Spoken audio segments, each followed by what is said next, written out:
you needed more railings. There wasn't enough railings, so at the entrance to these railings, like, it's just a big funnel of people coming in.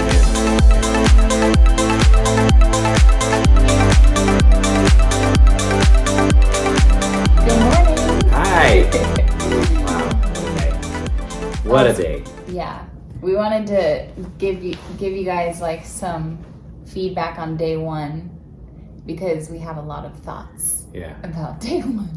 We have shuttle passes and we usually like to take the shuttle because most of the time. Yeah, it's, you don't have to think about it. You just have to walk there or get a cab there, and then usually the line's really quick. Yep.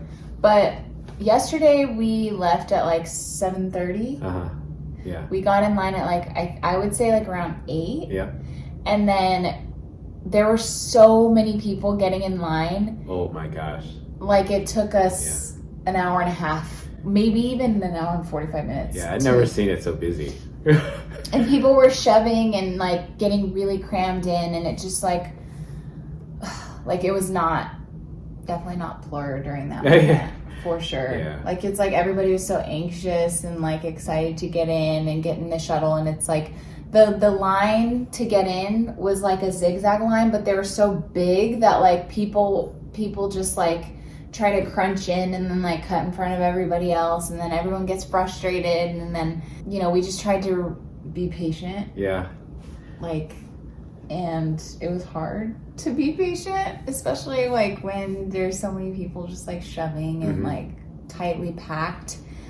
And that's how the day started, getting to the shuttle and experiencing the shortage, right? We all know that there was a shortage in bus supply, and no, not necessarily bus supply, but bus driver supply, right? There wasn't enough drivers, so they had to cancel at least one stop.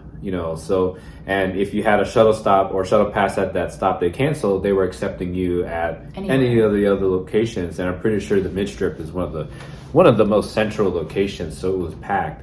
And what Monica was saying about the lines were, there are railings set up that kind of zigzag like the snakes that you would see at at attractions, at theme parks, right? But then there was so much overflow that you needed more railings. There wasn't enough railings, so at the entrance to these railings, like, it's just a big funnel of people coming in. And it was really packed like sardines, almost like an understatement. So you're just like, as soon as people move, it was like everybody shuffling forward. We were trying to stay positive, yes. Listen to music in the line because we had like AirPods, thank goodness. Because that was like really keeping us like kind of centered. And like I think even taking deep breaths like was really helpful. But that was the start of the night, and I was like, brush it off. Like don't think anything of it. Just don't say anything. But then we got to the front of the line, and this guy. Technically, it was a girl.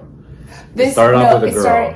It started out with the girl, and she was like, "Oh, where's our group of friends? Where's our group of friends?" No, they were just looking. I just have. She had 2 names. We're literally loading everyone onto the shuttles because we were waiting an hour and a half for shuttles to get there. We were at the front. And there were no shuttles, but a million people. Yeah. And so we finally got to the front of the line, and this girl was like, "Where are my friends? Where's my group of friends?" And I'm like, it's too bad. Like, your friends came at different times, and they're all the way the fuck back there. Like, we're all waiting to get on this shuttle, and people were frustrated with this woman.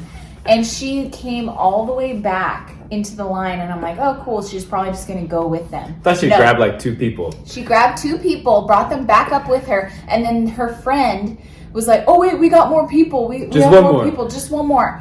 And then it changed to 4 more. And then all of a sudden, out of the corner, there's like 8 people in their group that come jumping the fence and then run around to the front of the bus to get on our bus. And so we had to get on the same bus as them, but everybody was so mad at them. Like, people were talking shit about them, and then they were like, fuck you, bro. And then he was like, fuck you. And then it was just not a positive way to start the night for us, but like, we just tried to put it behind us. More like we were just casual observers to that all. And, I understand that everybody's super anxious, super excited. A lot of people are partying before you get into these lines, so then you're really hyped, and then you show up, and here you are. Have to wait, and then your buzz is gone, and you're like just now mad. Your vibe is ruined, and now you're cranky. People are antsy. So, I think the pro tip there is to, be respectful, be considerate, be patient, and just kind of meditate through the whole thing, and eventually you'll get to the festival, you know? Because we're all going to get there eventually, but I think, like, we definitely don't do what a lot of people do, which is, like, get super, super fucked up before you get on the shuttle. Yeah. That's not a good thing anymore because it's a lot of waiting. And, you don't know how long you're going to be waiting for lines, and that's just something that you have to really set and say to yourself up front is, like, set the expectation that, like, things are going to take a while. Yeah. We're going to be waiting in lines all weekend. Which is definitely hard to experience the first night because everybody's so happy to be there and so anxious. Yeah. The shuttle ride didn't take very long. I think the shuttle ride takes about the same amount of time each year. Yeah. Not really anything bad. Yeah, 40 minutes to an hour, but somewhere in that nature. And then once you get to the Nellis Air Force Base and you get to the Speedway, you're there. As soon as you jump off, you're into the festival. And, everything that had happened at the shuttle was over here, but as everything from the shuttle flies over my head, so does everything else because it's absolutely windy when you get to the festival. Literally, we hopped off the shuttle and I was like, oh my God, I did not prepare for this. Terrible. Like, we had no idea. And, I mean, they said that the winds were going to be higher Friday night compared to Saturday and Sunday, but nothing to what it was. Yeah. Like, nothing like that at all. It was like 50 mile per hour wind. Oh, yeah, I was going to say 30, but I think 50 is more accurate because literally we hopped off the shuttle and I was immediately freezing. Yeah. I was like, oh my God, there's no way I'm going to last. All that I was so cold, I couldn't stop shivering parts of my body. Wind and waiting. Yeah. Were kind of a bummer for Friday, but 7 lines, Porter Robinson made up for that, and then just like